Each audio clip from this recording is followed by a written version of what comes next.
Hello guys, welcome to my channel YCD Innovation. இன்றைக்கான வீடியோவில் என்ன பார்க்க போகிறோன்னா EC error, sometime E6 error. EC எரர்னாலே கேஸ் லோவாக இருக்குது, கேஸ் இல்லைன்னு தான் அர்த்தம். பட் அதுவும் இருக்கும், இன்னொரு பிரச்சனையும் இருக்கும். இன்னொரு பிரச்சனை என்ன இருக்கும் அப்படின்னு பார்த்தீங்கன்னா, சென்சார் ரிசீவ்னா கூட ஈசி எரர் வருது.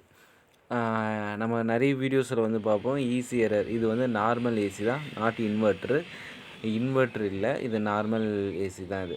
ஓகேங்களா. இதில் பார்த்தீங்கன்னா கேஸ் ஒரு 50 இருந்தது, 50கே கூலிங்லாம் வரும். இருந்தாலும் ஒரு டவுட்டுக்கு 65 70 கிட்ட கேஸ் ஃபில் பண்ணிவிட்டு செக் பண்ணிகிட்ருக்கோம். மறுபடியும் ஈஸி எரர் தான் வந்தது.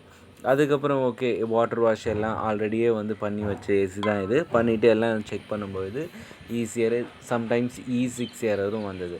ஓகே, E6 எரர் என்ன அப்படின்னு செக் பண்ணும்போது தான் தெரிஞ்சது சென்சார் வீக்காக இருக்குது, சென்சார் போயிருக்கலாம். சென்சார்லாம் அந்த காயில் சென்சார் வேல்யூ செக் பண்ணோன்னா வேல்யூ செக் பண்ணியிருந்தோம். 0.4 அந்த மாதிரி சம்திங் வந்தது. அதனுடைய 10K அந்த மாதிரி வராமல் அந்த 0.4 அந்த மாதிரி ஏதோ ஒரு வேல்யூ காட்டுச்சு. அந்த காயில் சென்சார் ரீப்ளேஸ்மெண்ட் பண்ணோம்.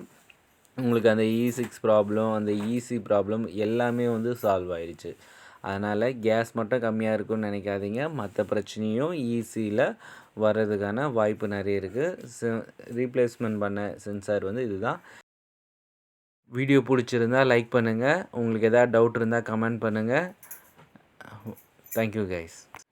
இன்னும் இன்ட்ரெஸ்டிங்கான வீடியோ நீங்கள் பார்க்கணும் அப்படின்னா மறக்காமல் நம்ம சேனலை சப்ஸ்கிரைப் பண்ணுங்கள்.